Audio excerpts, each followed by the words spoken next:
हरियाणा प्रदेश के कृषि, किसान कल्याण, पशुपालन एवं मत्स्य विभाग के मंत्री जयप्रकाश दलाल लगातार राजस्थान चुनाव की चाहे बात करें, रतनगढ़ की बात करें, चूरू की बात करें, दूसरे तमाम क्षेत्रों में लगातार ताबड़तोड़ दौरों पर हैं।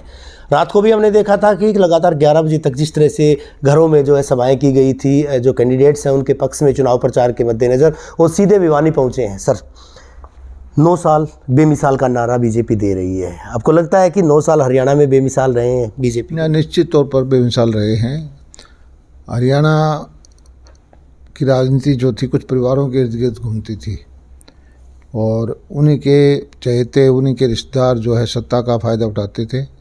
अब जो सरकार आई है भारतीय जनता पार्टी की, गरीबों की सरकार आई है, नीति बना के काम की है, किसी से कोई भेदभाव नहीं, सबका बराबर का हिस्सा मिले, सबका साथ, सबका विश्वास, सबका विकास, इस नीति से काम हमारे मुख्यमंत्री मनोहर लाल जी ने किया है। हरियाणा एक, हरियाणवी एक का नारा दिया है और ये सही मूल रूप से पे जो एक लोकतंत्र के अंदर व्यवस्था होनी चाहिए कि गरीब आदमी को खजाने का जो लाभ पहले मिलना चाहिए, ऐसी व्यवस्था खड़ी की है। नेता प्रतिपक्ष भूपेंद्र सिंह हुड्डा और उनके पुत्र सांसद दीपेंद्र सिंह ये कहते हैं कि 9 साल में हरियाणा जो है कहीं न कहीं हर मामले में पिछड़ा है। बेरोजगारी में नंबर 1 है, आपराधिक दृष्टि से नंबर 1 है। जो हरियाणा 9 साल पहले कहीं प्रति व्यक्ति निवेश के मामले में, प्रति व्यक्ति आय के मामले में नंबर 1 था, खेलों के मामले में नंबर 1 था, वो हरियाणा आज पिछड़ा है। 9 साल में बीजेपी जवाब दे। सवाल किए गए हैं कि बीजेपी जवाब दे कि कहाँ, किस क्षेत्र में हरियाणा नंबर 1 गया है। देखिए, हरियाणा का मोटा मोटी बात मैं बताता हूँ कि सबसे बड़ा काम तो किया है वो बिजली का काम किया है। बिजली की जो दबंग आदमी थे चोरी कर लेते थे, गरीब आदमी उसका बिल देता था। अगर उस चीज़ का हुड्डा साहब समर्थन करते हैं तो वो उनको मुबारक हो। आज लाइन लॉसेज कम हुए हैं, हरियाणा के सारे गांव में लगभग बिजली 24 घंटे हो गई है। और उनके वक्त में 800 करोड़ कृषि का बजट था, वो 5 गुना हुआ। नहरों का बजट है वो 5 गुना बढ़ा है। गरीब कल्याण के लिए परिवार पहचान पत्र के माध्यम से अंत्योदय परिवार योजना, परिवार उत्थान योजना मुख्यमंत्री जी की जो आई है उससे गरीब आदमियों को फ़ायदा हुआ है। पहले का जो था सरकारें थी वो कुछ सीमित लोगों तक उसका लाभ मिलता था और अब की जो सरकार है वो नीति बनाकर ऐसा काम कर रही है कि जो सही जिसका हक है उसको लाभ मिले। वो कहते हैं बीजेपी के राज में तो एक भी कोई, अगर प्लांट की बात करें बिजली के मामले में, ना कोई प्लांट लगाया गया, बल्कि जो प्लांट थे उनको भी जो है सिमेटा गया। हरियाणा के अंदर कहीं बिजली का कट नहीं है। हरियाणा की अपनी बिजली की व्यवस्थाएं हैं।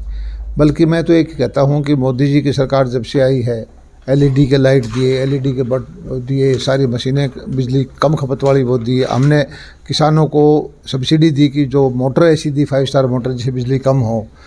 बिजली के कारखाने लगा करके जो बंद पड़े हुए कारखाने थे, यहाँ हिसार के अंदर बंद पड़ा रहा, चाइनीज़ मशीनरी लगा दी, वो काम हमने नहीं किए। हमने वो काम किए हैं जिससे कि हरियाणवी वासियों का पैसे का पाई का सदुपयोग हो और उससे हरियाणा वासियों को फ़ायदा हो। हरियाणा में ना बिजली की कमी है, फसलें हम सबसे ज़्यादा खरीदते हैं, भाव हम सबसे ज़्यादा देते हैं और किसानों के खाते में सीधा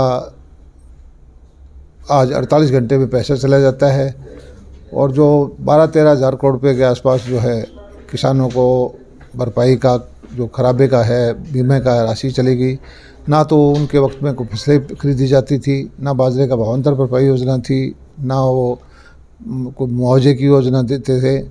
प्रधानमंत्री फसल बीमा योजना लेके आए, उसका वो दुष्प्रचार करते थे कि इससे सेठ साहूकार बन जाएंगे, किसान को नुकसान हो जाएगा। दक्षिण हरियाणा की धरती सूखी थी, भेदभाव करते थे, हमें पानी नहीं मिलता था। दबंग आदमी बिजली की चोरी कर लेते थे, गरीब आदमी उसका बिल देते थे। सड़कों का जो जाल बिछाया है वो सबके सामने है। हरियाणा का चहुमुखी विकास हुआ है, हर क्षेत्र में विकास हुआ है। हर ज़िले के अंदर हमारे नीति बना करके मेडिकल कॉलेज बनवाने का काम, 20 किलोमीटर में महिलाओं के शिक्षा के कॉलेज बनवाने का काम, और मैं डाटा भी दिखाऊंगा आपको कि कितनी कॉलेज बने, कितने स्कूल बने, कितनी यूनिवर्सिटी बनी, कितने और प्रगति के काम हुए, वो सारे डाटा आपको मैं देता हूँ।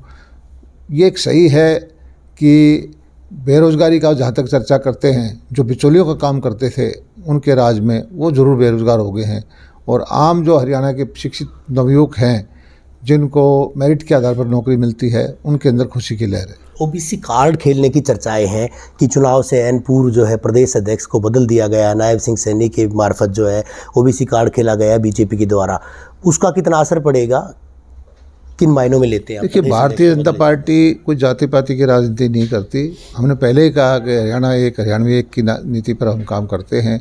सभी हरियाणा वासी हमारे भाई हैं और सबको बराबर का हक है, और पार्टी के अंदर दायित्व देना ये बदलते रहते हैं, कभी किसी को दे दिया, कभी किसी को दे दिया। हर कार्यकर्ता को संभावना रहती है कि उसको कोई दायित्व मिल सकता है। प्रदेश कांग्रेस अध्यक्ष उदय भान जी से चंद मिनट पहले बात हुई थी, उनका बयान आया था, वो कहते हैं कि नायब सिंह सैनी को अच्छे से जानते हैं, कोई खास फर्क नहीं पड़ेगा, परिवर्तन नहीं होगा।